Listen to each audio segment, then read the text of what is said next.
أولم يروا أنا خلقنا لهم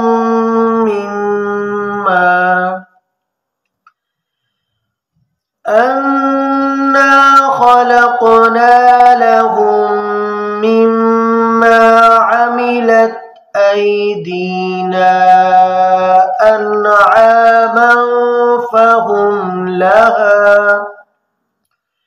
فهم لها مالكون وذللناها لهم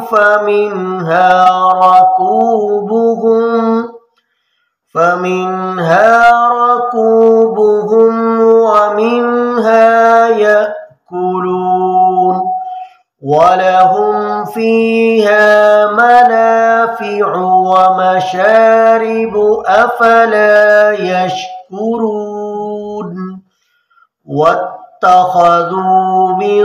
دون الله آلهة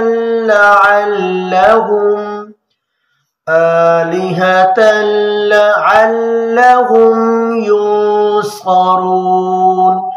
لا يستطيعون نصرهم وهم لهم جند محضرون.